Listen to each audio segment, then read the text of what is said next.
the chat at the end of your screens there, you will find a chat function. So if you just hover your mouse over the screen, you'll see there's a chat button at the bottom, and you can place any questions or any discussion comments that you want to make in there, and we'll be monitoring that, and we'll come to, when we come to the end of the questions and answer session, we'll make sure that your questions get answered. Just to give you a very kind of brief overview of our plan for today, we are going to be have a number of speakers for you. Our first speaker is going to look at particularly at our Uncertain Futures project, give you a little bit of background detail with respect to that, and will also be giving us a little bit of a literature review around some of the existing research on the voluntary contribution of women over 50 and their contribution in work. Also, then we're going to call on 3 members of our advisory group and our research team as part of our Uncertain Futures project. And they are going to give us some very personal insights into the types of people that we have interviewed and some of the personal stories with respect to volunteering that have arisen from those interviews. So these will be kind of really insightful and get really nice sort of personal detail about some of the people that we've interviewed as part of this project. And then finally, at the end, I'm going to be discussing some of the issues relating to what are the challenges that we are noticing, or some of the issues that we notice that women are facing in volunteering, what we've learned so far, what we're learning so far, because this is a real part of a learning process, and then the options that we have going forward and the things that we're looking at in terms of making policy change in this particular area. So I'm going to start now with our first speaker is Dr. Sarah Campbell. She's a senior lecturer in integrated health and social care at Manchester Metropolitan University.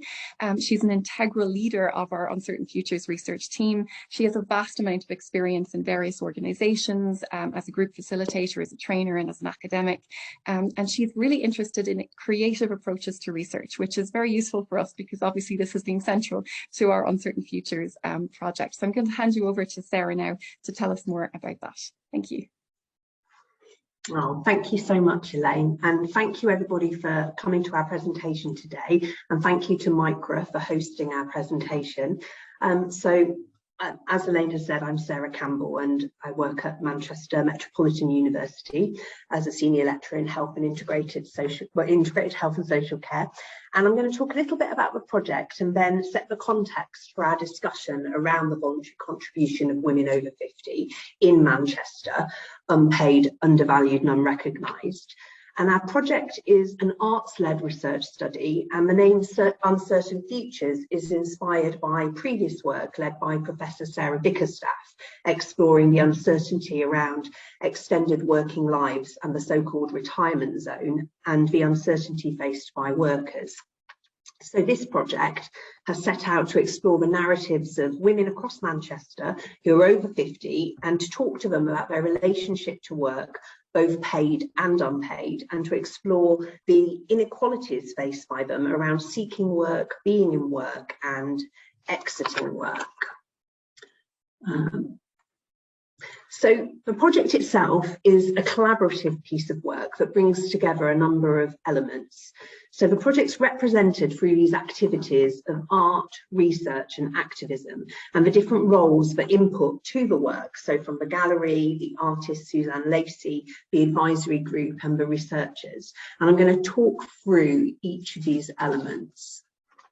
So just a little bit of background really about Suzanne Lacey, who is the artist who inspired this, who's the artist leading this arts research project. She's based in California and has been working as an artist and activist for more than 4 decades.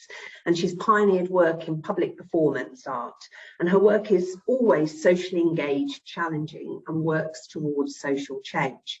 And she's worked in Manchester on a number of occasions, and this work, like all of her previous work, has sought to address issues that were relevant and current for the city. So the topic was selected of work through Ruth Edson at Manchester Art Gallery and Suzanne, who did some research exploring the particular challenges facing Manchester, with one of the topics considered around employment and older people, particularly pertinent to Manchester as an age-friendly city. And within the UK, employment rates for older workers are increasing, and they're still far behind, those aged 25 to 49, and the employment rate for women aged 50 to 64 is still 9 percentage points behind men. And data from the Centre for Ageing Better shows that in Greater Manchester, the employment rate amongst people aged 50 to 64 has been consistently below the national average by an average of 4 percentage points over the last decade. And also in Manchester, there's a disparity between those working in professional occupations and those in lower paid and part-time roles, contributing to in-work poverty. So the scope for the work initially set was broadly around work and worklessness for women over 50. And also just the exhibition is still in the gallery at Manchester Art Gallery, and Suzanne also has a retrospective of some of her other socially relevant projects in the Whitworth at the moment. So Manchester, Ruth Edson has led the project from Manchester Art Gallery, and she's been an integral part of this project. And the gallery has designed, developed and coordinated the work alongside Suzanne, the researchers in the advisory group. And you can see from the activities and the approach to the project that it's been about ensuring that work and has activism and community action embedded within it, not just as an outcome of a research when the research findings are shared. So the different elements of a project have been interconnected and embedded and have been part of, so whilst the research has been happening, there have also been a programme of community action around the installation as well. The advisory group is made up of 15 women over 50 who represent either organisations and activist groups from across Manchester, or who are women who are citizens of Manchester and are affected by the issues being discussed. And some took part in initial consultation activities that we carried out early on to help frame the topics and issues for discussion. So when the project first began, it looked quite different because it actually started in sort of December 2019 and January 2020, pre-COVID, and the exhibition was due to take place actually in 2020. But of course, because of COVID, the exhibition and the interviews were put on hold. And what actually happened because of that is over a few months in the summer of 2020, we began meeting with women and other interested individuals online and started to discuss some of these issues facing women over 50 in work. And that led to this really sort of in-depth process where we established the advisory group and then have met weekly, and certainly the advisory group have met weekly to shape the work. And for example, shaping the concerns to be explored, the campaigning activities to be developed, and taking part in pilot interviews that became a piece of sound art, which is part of the exhibition in the gallery. So it's been an incredible commitment from the advisory group members. And the lockdown period has meant that there's been more time given to considering the issues and to engaging women through the networks of the advisory group, more than might have otherwise been possible despite the challenging context of COVID. So the advisory group has also established some smaller working groups, and one of these is the research team, which is myself and Elaine and Atia Chowdhury, Tendaya Madzunzu, who actually can't be here today, Rahina Ghaffur and Marie Greenhow. So they're going to be talking as well later on. Our role has been to shape the research questions, gain ethical approval, undertake the research element in terms of the data collection and undertaking the narrative interviews, and now to analyse the transcripts and develop the policy responses. So we are quite in the early stages of our analysis work, and because we have a lot of interviews to analyse, we've talked to 100 women over 50 who came to interviews that took place in the gallery as part of a live artwork, really, in a specially designed booth, which was anonymised. People weren't able to be seen or heard while their interviews took place. And then their transcripts from their interviews are being anonymised, which has been a very long process, and are being displayed as artefacts in the gallery. So you can actually go to Manchester Art Gallery and read these interviews with the 100 women who have taken part. The women were ranging in age from 50 to mid-80s, and 2/3 of the women who took part were from Black, Asian and minority ethnic backgrounds across Manchester wards. So We are, as I say, at the early stages of our analysis, but around 70% of the women interviewed volunteered in some capacity, and many others describe unpaid caring roles.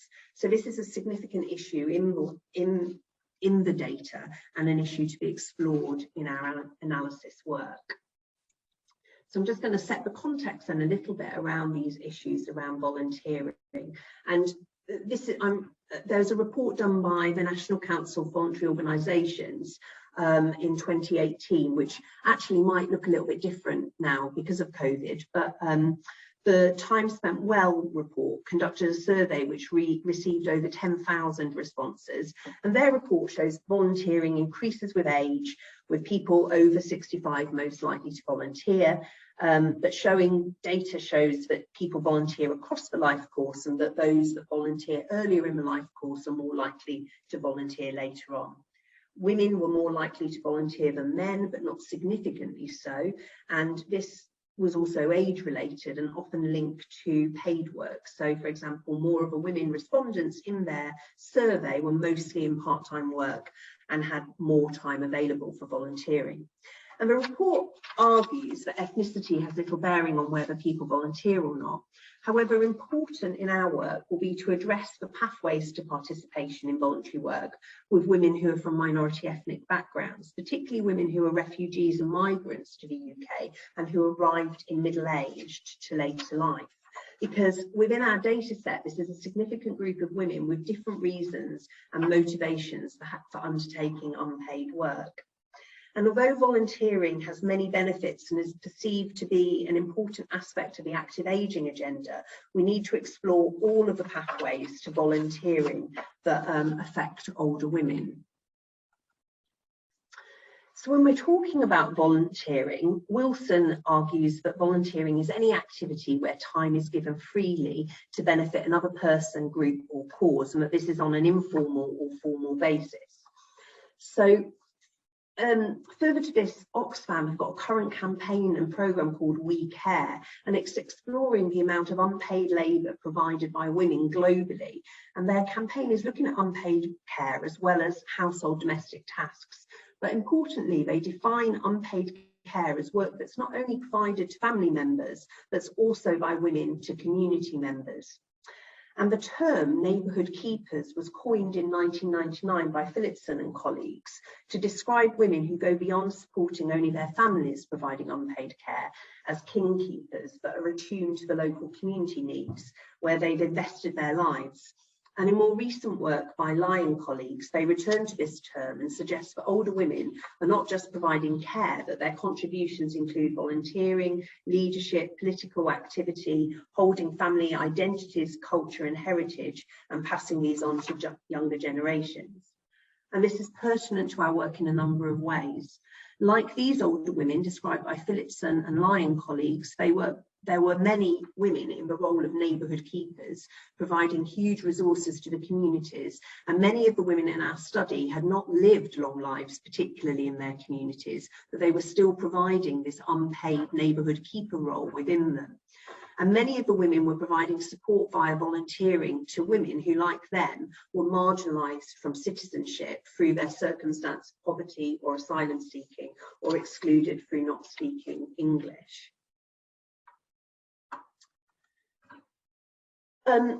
So Baines and Hardhill have explored volunteering within communities beset by worklessness and explore the relationship between volunteering and work. And they argue that until recently, volunteering has not been analysed through the same kind of theoretical lens that feminist scholars had given to unpaid labour within the home. They argue that volunteering is often presented as a panacea for a wide range of social and political problems, including worklessness and lack of participation in political processes. So volunteers consider their contribution as work, actually, in terms of the commitment that they're giving, is being like in paid work.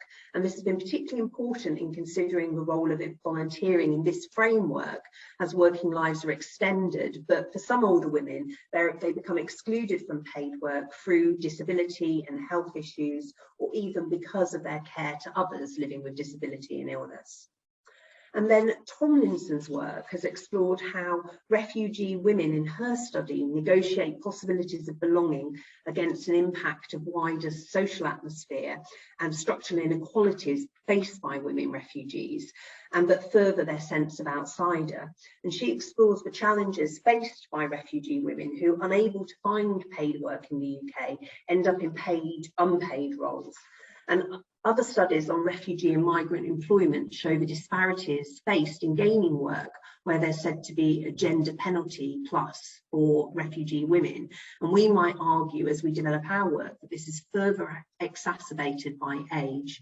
So refugee women are encouraged into volunteering roles in order to gain UK experience. So what's important now is to add to this literature with work exploring these issues from the perspective of women who are over 50 and whose own stories are richly diverse and can help shape considerations around unpaid volunteer work and how unpaid care, how we value these contributions by older women. So I'm going to hand over now to Rahina and Marie and Atia to begin to share with you some of these women's experiences. Thank you. Thank you so much, Sarah. That was so insightful, and it's really good to see that the value that this work can have. I would love to pass over now to our first speaker. So I'm going to pass over to Atia Chowdhury first. She's a member of our advisory group and an integral member of our research team as well, and she has over 25 years of experience with public, voluntary, and community sectors. So her insight is incredibly valuable to us in terms of her thoughts and insights into this particular issue. So Atia is going to talk about one of the interviews that she has read as part of this project. Atia, I'll hand over to you. Brilliant, thanks, Elaine. I'm just going to take a few minutes to just share, some of one of the stories. So we've been involved with reading all the various interviews. We're still going through that, and really many issues have come out of those interviews. Fascinating and very enlightening, particularly on the reality of volunteering and real experience. So one of the interviews, they're all anonymized, so I'll just speak about one of the ones that I've been reading and some of the issues that have come out of that one. So the background to this woman is that she arrived as an asylum seeker back in 2009, and she has gone through that whole difficulty of being an asylum seeker, living in shared accommodation, living on very little. So for those of you who know the asylum system, it's kind of £35 a week, I think, and just barely enough to cover your accommodation and your food bills, etc. The system doesn't allow much choice, so you're restricted to where you can buy that food and where you can spend that money. It doesn't come in a cash, it comes in some sort of a voucher scheme. So there are lots of restrictions for somebody completely new arriving here to understand that system and how it actually works. So there is an immediacy about connecting with other people who are in that situation so that you can get some support.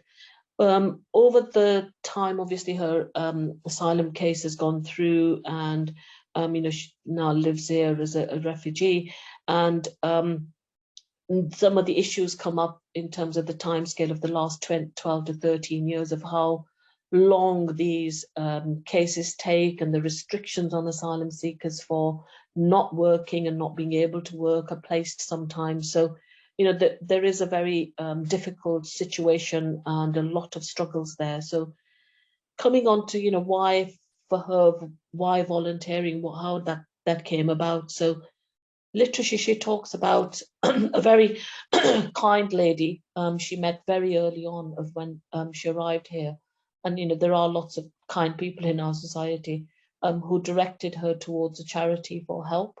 So certainly recognizing that this woman needed support and help and advice and information, because one of the other things that we do see is that English is, and proficient speaking in English is a barrier for people. So that is a barrier in terms of engaging at lots of levels. So that's how this lady ended up at this voluntary organization and charity to try and seek support and help. And that's her kind of entry to volunteering, I suppose. And she talks about getting a lot of help from the charity for what she needed at the time, which was English, improving her English, because she couldn't find any work, etc., as the years went past. And so she got those. They were free classes, so that helped her a lot. And by being there, she was able to address some of her needs, but also be able, wanted to help and occupy her time. So she started doing things at the charity as a volunteer, cooking, for example, and realized, she could use those incredible skills that she had. And she got some support towards her travel costs and some support towards having secondhand clothes and other types of, I would say, necessities that she was looking for. Of course, all through this, she talks about having, wanting a better life, wanting to work, but finding it very restrictive because of her language, English language weakness, and because of her age, very much feeling that actually there wasn't place for somebody 50 plus to get a job or work. Then we kind of look at the question of, volunteering. Is it a choice for somebody or is it a circumstance? Certainly in this case, for her, it is a circumstantial issue. But I'd go further than that, is to say that she was quite desperate, actually, and it was a necessity. It wasn't a choice for her in that sense. But that support provided her with her needs at the time in her situation and gave her quite a lot of support. Her feelings towards volunteering are that support is absolutely essential and for herself, and that she recognized that she wanted to help others who are like her. It also addressed her isolation because she felt very alone and isolated, and that connection supported her from getting deeper into isolation and perhaps depression. And that the volunteering enabled her to have a more disciplined routine to her life. She had to get possibly on a bus and to get somewhere. That helped the engagement within civic society for her, and have a routine and have some discipline around timing, etc. So that gave her, that whole activity gave her a bit more strength and good for her well-being. But it wasn't easy, it's not easy doing that kind of, going in, cooking every day at the charity for lots of people, not great conditions of work. Of course, a lot of the charities are, they don't have tons of funding, etc. And, the conditions aren't brilliant, and that you're not getting paid for huge amounts of work. You don't feel valued at some point. But on the other hand, she felt this was the space which actually made her feel that she was worth something. She could use her skills. And that she then wondered, well, I'm brilliant at doing this. I can cook, I can be a chef. Why can't I get a job to do this? Why do I need proficiency in English to get a job to cook for people? So I think they're the things that have gone through her mind. She's continued to have bits of work, but very much 0-hour contracts, very insecure life, and very insecure income, and continually worried about where her future lies, and very much getting support from her volunteering in the voluntary sector, but still, not having the quality of life that she really wants for herself. So lots of struggles. I'll leave it at that, and happy to pick up any issues that people want to pick up from that. Atia, that was so insightful. Thank you so much. And again, really reiterating that uncertainty in the future of these particular women. So Thank you so much for that. The next person I'm going to hand over to is Rohina Ghafoor. She's again another member of our wonderful advisory group and an integral part of our research team. And she's very insightful and helpful to us because she has specialisms in research, quality assurance, safeguarding and equality as well, which is an issue that we're picking up on continuously. So Rohina, I'm going to pass over to you now. Thank you.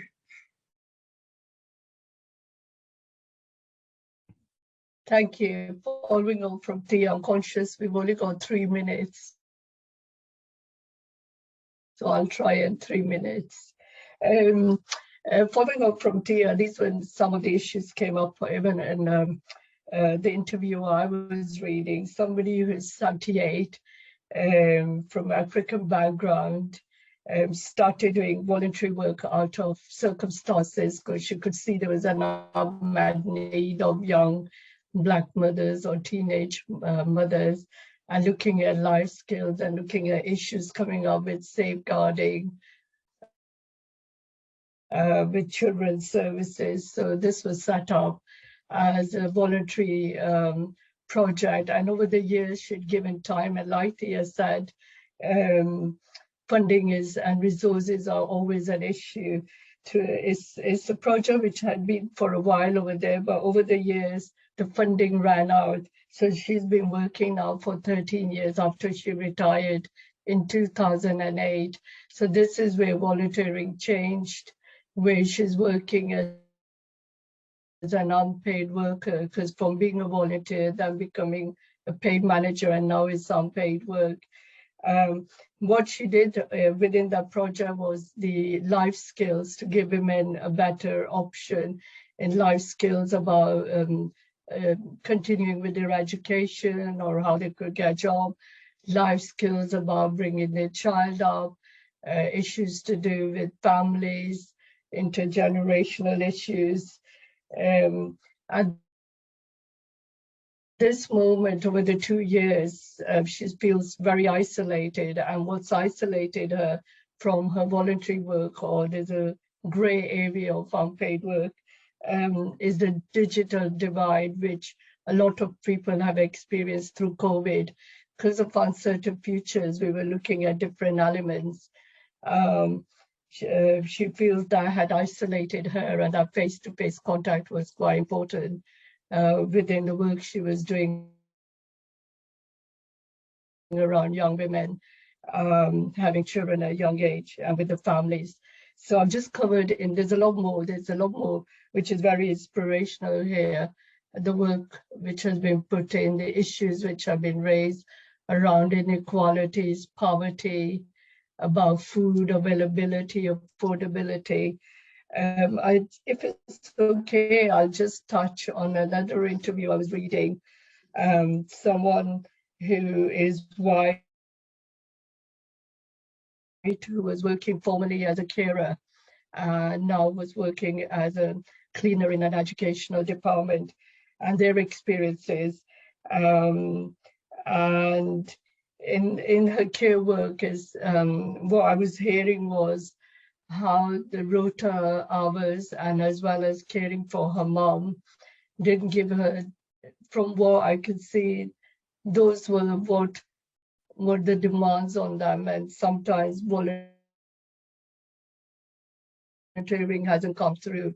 The experiences she's been through, caring for her mom, losing for her mom, having depression, her mental health, and then issues around eviction, and then trying to pick up the pieces and get back to work, which is where she is now in an educational department. And I think what I'm trying to highlight here is that not everybody has the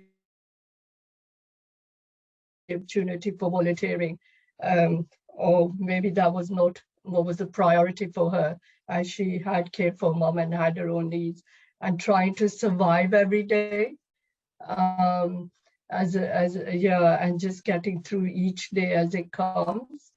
And I'll just leave it at that. Thank you.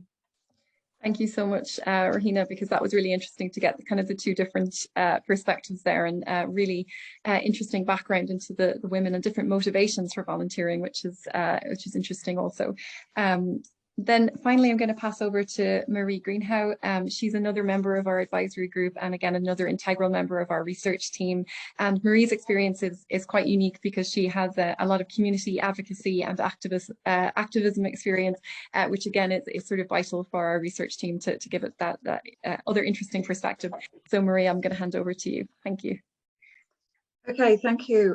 Following on from Atia and Rahina, I'm just going to give you a bit of context of where my case study came from, because it really sort of illustrates the position that she was in when she first came here. So she's 67 years of age, and she came to the UK in 2010. And she has a very professional background in accountancy and banking and international banking, and worked for many years in a Middle Eastern bank. This case study is of a woman with many skills and qualifications, and a caring and nurturing personality and nature, who so desperately wanted to work, to be independent, and to afford a good life for herself. She was willing to learn and improve herself here for employment, but her refugee status denied her the freedom she was looking for. As Atia said and Rowena said, it takes so long when you first come here to go through this process, many years. For this lady, it became a 5 and 7 year fight to stay here. So she was married for over 20 years in an Islamic country, and her children were now growing up with families of their own, and she was divorced. So there's no place she met other asylum seekers, but the decision was that she needed to go back to her country. And she refused. She said she would rather die in detention than go back to her country. She made a decision that she would stay. So she was then detained until a decision could be made about her. She improved some of her speaking English through conversation with other asylum seekers, but she didn't feel it was good English. She called it street English. And in her first year, she had some support. But her refusal to go back to her country meant that she was detained. And in that time, she then suffered thyroid and eyesight problems. She did receive medical support, and her health was much improved. And it was a friend that she met during that time, very much like Atia said, that introduced her to an asylum seeker support group. And as she attended the support group, she could see where she fitted in here, and she wanted to improve her language and make better connections and friendships. And the connections and friendships were really important to her. And she tried over and over again to gain employment, but was not successful. And it was now later in her life that she feels that her age and her language skills were against her. And she felt she had so much to give, but wasn't being given that opportunity. In her interview, she touched on relationships, and that as a relatively young person in her 50s, she still hoped to meet someone and have a long-term relationship into older age. She felt frustrated that if she had been given the opportunity to learn English and apply her professional skills within her community, she'd have been an asset. She said, imagine if 10 years ago I was given this opportunity, I could have a paid job, contributing to my community, and be in a relationship. Volunteering was my only choice. It was my choice to improve my language skills and make human connections and make friendships. She suffered so much discrimination in her own country that she looked forward to being free. In fact, she touches upon freedom so much in her discussions. Freedom's important to me, she said. Yes, because I do not have that where I come from. The asylum support group helped her get accommodation. It helped her in lots of practical ways. So she began to feel as though she belonged and was valued. And this group also gave her access to legal representation that then enabled her to overturn the decision, and she was able to stay in this country. She said she finds freedom in volunteering. She cooks at a group. She looks after her older neighbours who are in their 90s. And she gardens with them, and she shops with them. And yes, she sings and dances. She said that's really important to her. She's a neighbourhood keeper.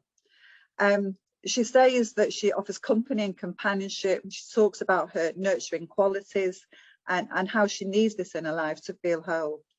And when she sat alone during COVID, she realised how important it was to have a busy day, to be able to reflect on that day in the evening for her own mental well-being. Volunteering, offering companionship, was bringing so many benefits to her, but still she wished she could have found employment. Mara feels her age, this case study feels that her age was against her, and that there isn't much employment for women over 60. And she just added her situation to the mix, and it was near impossible for her to find future employment. So she feels that her future is really uncertain, and she's very worried about pension and going into older age. So volunteering wasn't really a choice for her, it was her necessity to find that human contact and to be validated for the skills that she has. But she's so grateful to volunteer groups because they're led by people like her, and people like her are involved in them. And these are the groups that give them back a sense of value and well-being and feeling part of a community. So yeah, that's my case study. So I'm open to answer any questions if they do pop up. Thank you. Thank you so much, Marie. That was so insightful. And what I loved about that is it segues really nicely into my presentation now, because it talks about the real value that these women give to society through their volunteering activities, but also the value that they get from volunteering as well. And what really the role of policy is to try and support these women and recognise that value that they give. So I'm going to just share my slides now with everyone. Hopefully everyone can see them. Here we go. Excellent. So my role today really, and I'm conscious of the time and that we have some questions to answer, so I won't keep you too long, hopefully, so I'll try and keep it under 10 minutes if I can. My aim today really is just to talk about some of the policy issues that we have sort of been looking at or are thinking about considering as we get through this analysis and as we start thinking about these interviews and what the challenges that these women are facing are, and then what we think we need to do to recognise the contribution of these women and to make sure that they don't suffer the types of discrimination and issues that they are facing within that sort of volunteer work that they do.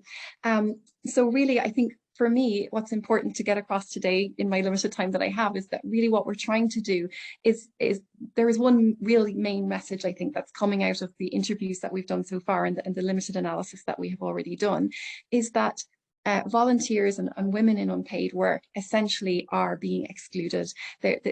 We have a legal and a policy approach which is quite exclusionary to these women, and it doesn't recognise the contributions that they make. So, for example, the law excludes volunteers from labour protections, which is not necessarily a negative thing. I understand that, because obviously we don't want to overcomplicate and overburden the volunteer process. But one of the particular issues that volunteer women face is discrimination.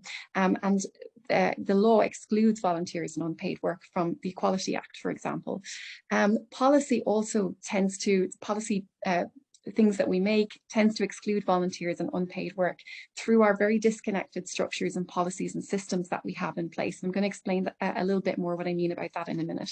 But the main message I want to get across today is we need to move from this very exclusionary focus which we have around volunteering to a much more inclusionary focus, where we're bringing volunteers and unpaid workers into the scope of our equality protections, into and connecting the dots between those very disconnected asylum system structures, social welfare structures, etc., which are at the moment very disconnected, and we need to connect those dots and include volunteer work and the experiences of women in volunteering within those systems. So when we talk about exclusions in law, we are essentially, what we're learning from our interviews at the moment is that women, essentially some of the main motivations behind why some women volunteer is because they believe, or they're told at least, that volunteering is the key to success, to getting a job. But what we're finding is that many of these women are actually experiencing lots of discrimination on grounds of race, age, migration status. So for example, if they're refugees or if they're asylum seekers, disability, gender, socioeconomic status, language. All of these characteristics contribute to a sort of a discriminatory environment and prevents them from moving into paid work. one of our interviewees, Victoria, she mentioned, for example, she was 63, and she mentioned that even though she'd done volunteering for many, many years and working in this particular charity for many years, she said it wasn't the same. It wasn't ever enough hours. It wasn't local experience. So there was always this sense that she was being discriminated against in her efforts to move into paid employment. And the Equality Act 2010 does not apply to volunteers. It doesn't apply to unpaid work, except if in the recruitment process for a job. And the Equality Act itself has lots of other limitations as well. So for example, it doesn't protect against discrimination against someone because they're an asylum seeker or because they can't speak English, for example. We're also finding exclusion in policy as well. And Mari, who's 67, was one of our interviewees who was an asylum seeker, and she spoke about how she was in the asylum process for 5 years and how difficult it was in that system to allow her that, because she couldn't do anything. She said it was very difficult because they don't allow any work, just voluntary, no nothing, no college, no job, no anything. And she said when she was in her own country, she had a job and she had a good situation, but when she came here, that 5 years within that system was very difficult. And so what we're seeing from the interviews and what we're learning is that there is a real disconnect between the systems like the asylum process, the social welfare system, workplace organizational structures, and the motivations behind these women who are taking part in these volunteering activities. So for example, many asylum seekers want to take part in voluntary work because they need that experience, they need to learn languages, they need to get paid work. But yet the asylum system doesn't allow them to work. They can volunteer, but they can't do voluntary work, which are things like internships or pay anything paid, for example, they can't take part in. So those systems essentially disconnect them from what their real motivations and needs are. And we see the same in the social welfare system, women reporting, for example, that they potentially could lose their benefits if they engage in volunteering activity, or they feel that the job centres that they're sent to don't respect the volunteer work that they're doing, which as part of their job seeking the job seeking processes that they need to go through to get job seekers allowance, for example. So many of them are told that they can only spend a certain amount of their time on volunteering, yet volunteering is a really important part of ensuring that they have enough experience and gain language skills, etc., to get back into the workplace. And we see lots of workplace policies which are perhaps very unsupportive, so don't support volunteers into paid work, or are essentially ineffective because of discrimination issues. So we need to move the policy or move the policy agenda from this really exclusionary approach where we're just not really protecting and not really supporting and connecting these issues to one which is much more inclusive. So for example, what we would like to see or some of the policy considerations which we're looking at, and these are not necessarily set in stone because again, there's lots of issues, policy issues around this which we need to tease out and deal with. But one thing we certainly need to look at is the Equality Act itself. And the fact that it is not extending to volunteers or it's not extending to unpaid work. And there are these strange categorizations which don't include the plethora of experiences that women are subjected to within these organizations. We also need to raise more awareness of the Equality Act and its provisions, particularly with respect to the right to protection during recruitment for paid work, which many volunteers go through the system of being in organizations and working, trying to apply for jobs within those organizations, but then finding themselves not getting those jobs because of discrimination itself. We also see many volunteers reporting discrimination in involuntary activities.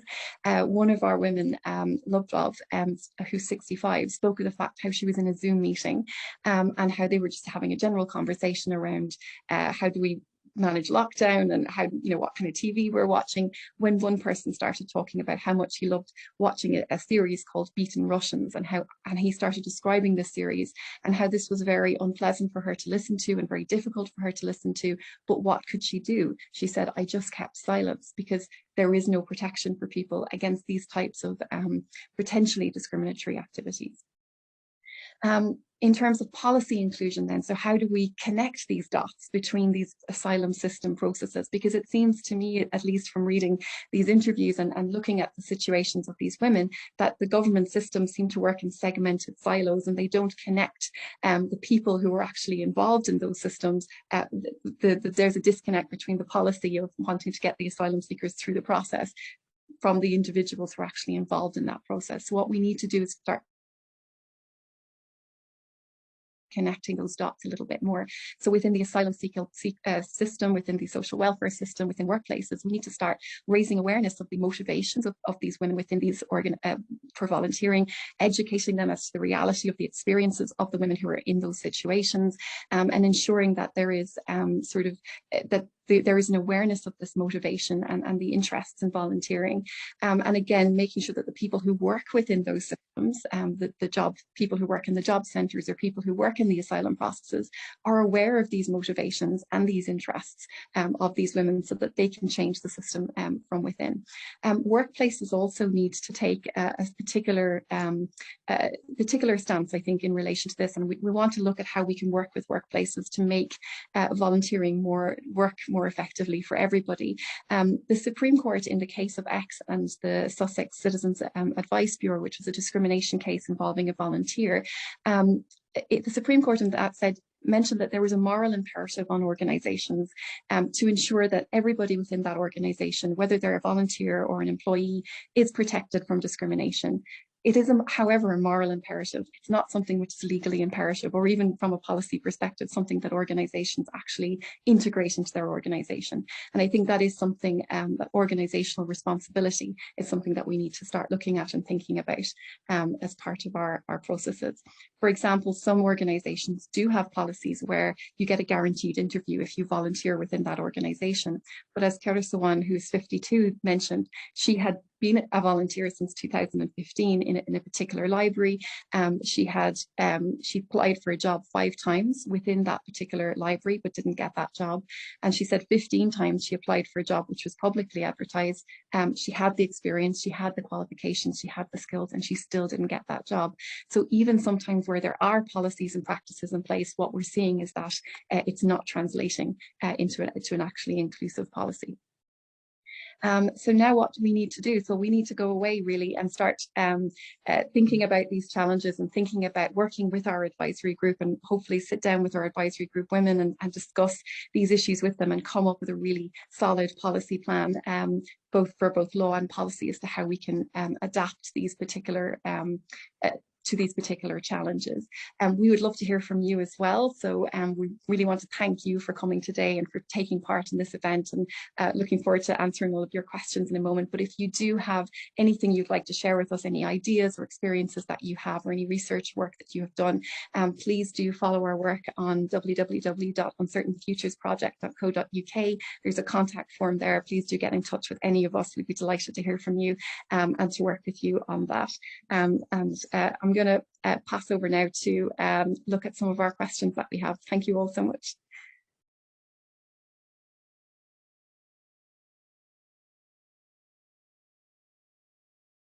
Okay, so I'm going to have a look at some of our questions in the chat. So we have a question. What research has been done into why white working class people are less likely to be involved in volunteering? Well, I do know, I mean, I possibly should defer to Sarah on this, because she's done some of the literature review on this, but in the NCVO report that Sarah mentioned, the Time Well Spent report from 2018, what they found is actually that the white working class distinction is probably not the best way of looking at, it's not a very representative way of looking at the types of people who engage in volunteer work. That actually a better way of looking at it is actually dependent on employment status often. So what we find is that people in part-time work tend to do more volunteer work than others, which is actually quite an interesting, I guess that fits with the narrative really of trying to build up experiences, etc. So actually employment status is actually a better indicator of the types of people who have been engaging in volunteer work. And also they found that socioeconomic status really refers more to the type of volunteer work rather than actually being involved in volunteer work or not. So people from lower socioeconomic statuses tend to be involved in sort of less leadership and less organizational volunteer work than those in higher economic, socioeconomic statuses. But Sarah, did you have anything you wanted to add to that? So I hope that answers the question. I think you answered it very well, and also just I think that fact, but yes, it's about the type of volunteering, and so actually many women from working class backgrounds are actually taking part in volunteering in very different ways. This more informal, and I think that the reason to have that kind of wider definition as well around unpaid work and what we mean by that. So many of those women are neighbourhood keepers for sure, and are in our data as well. So. Sarah. So another question in the chat then, are you able to discuss the issues around changes to women's retirement ages? This is a question that I think is going to come up many, many times as part of our research. And one of the themes which we're going to be studying aside from volunteering, because this is just one of the aspects of our work, will be around retirement ages and the impact of the change in retirement age. With respect to volunteering, I think it has two different, depending on the individual's background and status, etc., it has different connotations. So for some women, having the opportunity to retire and take part in voluntary work and be part of their community and have friends and not be isolated and and keep their skills and share their skills with others, I think is a very positive thing. So I think lots of people have a very positive connection with volunteering when they retire. There, on the other hand, though, there is a subset of women as well, which we've seen through our interviews, who are reporting the fact that they need to stay in work, and volunteering is a way into other paid work for them or into paid opportunities. So the increase in the retirement age, for example, has been negative for them in that respect. Sarah, did you have anything you wanted to add to that? No, not really. I mean, we're still working on that, on the analysis, aren't we? So I think you've summed it up really well. Yeah, I mean, all of these, I mean, just to say that this is really a huge part of the data. I mean, I don't know if Marie wants to say anything about this as well, because retirement is a particular issue of focus, but you know quite a lot about, Marie, so you might want to add something as well around that and the impact of the retirement changes. Yeah, I think a lot of women who are reaching 66, and it'll soon be 67, I've spent 6 years probably feeling very resentful of having to do that extra 6 years of work because of the lack of notice that they were going to have to retire first at 62, then at 65, then at 66. So it's been a real sort of change. But what I would say, if anyone's interested in it, get active, join your groups that are local. There are 3.8 million women out there who need to be represented, and just join a group. All groups are the same, whether you join a Women Against State Pension Inequality, or whether you join Back to 60, whichever group you join, it's the same aim. And I think things are moving. There's been a cross-party discussion about it, paper. There's been a recommendation that there should be some kind of compensation for women. So yeah, get active if you're interested in it. That's what I'd say. Thank you, Marie. Rahina wants to add something here. Yeah, I think I would say I'm furious as well. I'm someone who's been through this process. I hope it's all right to share experience. I reluctantly left at 60, but I knew it was for my well-being, because I was exhausted with the amount of time the reorganizations were happening in my former job and having to fight around reasonable adjustments around disability, and how stressful that was, as well as conduct your job in itself. And living at 60, I knew the consequences, because that's what I planned for, to work till 60 and not 66. The consequences are one still has to get penalized, still has to pay the national insurance till 66. and a lot of other penalties, and the disparity and inequality has always been there with the tax system between genders. We saw it with our grandmothers and mothers, this so-called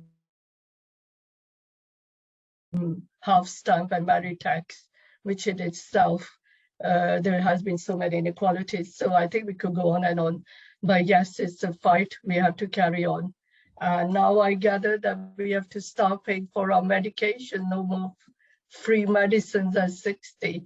So if you're someone like me, who's on a lot of medications because of the complex nature, it means going back to buying prepaid prescription. So that costs a lot.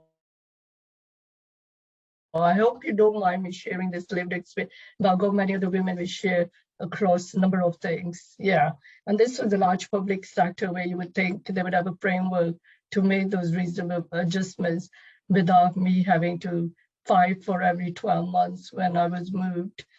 I'll leave it at that. Thanks.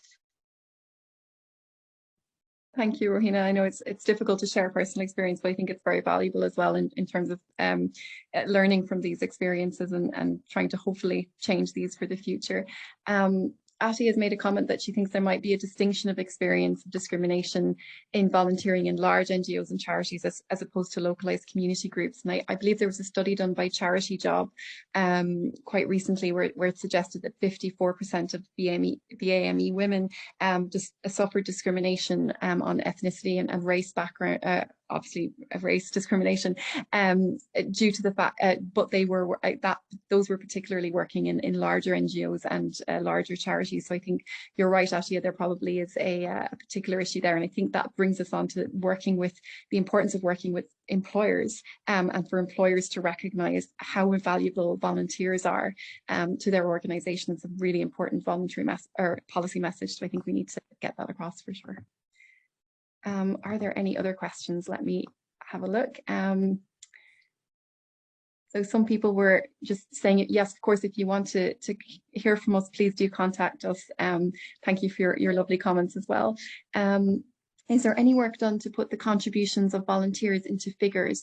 There is some work done on that. I don't have it at the top of my head, but I read something yesterday or something like 4.7 billion worth of amount of money, basically resources have come from volunteers, because obviously they work cross-sectoral, and what we've been seeing in more recent years is lots of government agencies moving towards sort of more volunteer-based structures, and that of course is taking that out of the public expenditure and putting it on volunteers effectively. So I think there is some work done on that. I don't have, unfortunately, I'm not sure, Sarah, if you have anything on that, or Atia, because I think maybe you probably work a little bit with that, but there's quite a lot out there nationally, but also at a local level. So I know that when we do the state of the sector report for the voluntary sector across Greater Manchester or in Manchester, we always report on the number of volunteer hours that have gone into the sector. So there are figures around in terms of that, and I think a lot of organisations have now started reporting that in their annual reports and things like that, about the level of volunteering and the level of volunteer hours that actually goes into their organisation, and what that equates to, the formula to if people were employed, what that equates to, the saving for that organisation, which is huge.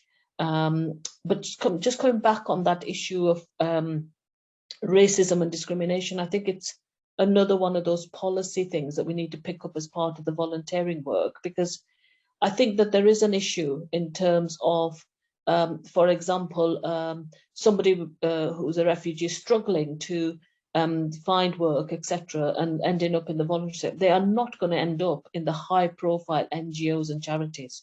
They are not.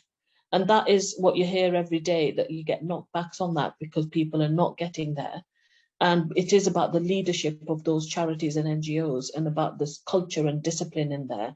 So yes, when they go to the neighbourhood local charity that is particularly led by a refugee community, they are going to get the support and be welcomed in there. And that, I think, is the distinction that I was talking about, because I hear a lot of people, of course, when they're looking for that pathway for work, they want, they're also discriminated because employers don't recognize the lovely charity in the neighborhood that actually probably does huge, better levels of outcome than the massive charity that probably doesn't achieve as much outcome, but has the profile and all the rest, but it recognizes them better. So there's a lot of work to be done with employers to understand the journeys of people and actually the skill that they pick up and then they have, and they understand, they really understand community much better. So if you're then applying for a job as a community development officer, you're going to have lots more if you've been in that neighborhood charity and understand people on a day-to-day. So, I think there's a lot of work to be done in that space of racism in volunteering. Oh, thank you so much, Atia. Yeah, I think Ruth's comments that you nailed it there. That's absolutely perfect in terms of, and I think it's interesting you talk about the journeys of people and how everybody's journey is different and how we do need to work with employers. I think that's really, really important as well. We had some more comments here. Yes, lots of organisations and small, as you said, Atia, doing really wonderful work across Manchester. And I think that is down to the contributions of these women as well. Jenny was talking about the voluntary bodies are often charities. Okay, so the structural systems that are involved, yeah, that's also, I think, a very important point, that the structures of these organizations can make a big difference to the experience of the individuals involved. And obviously, smaller organizations can be more intimate and better organized, and then you have a more supportive system for the individuals involved. But I'm aware that we're following up on our time is up, unfortunately. But thank you all so much for attending. I want to say a huge thank you to MICRA, particularly to Suzanne Booth, who did absolutely wonderful work in organising all of this, but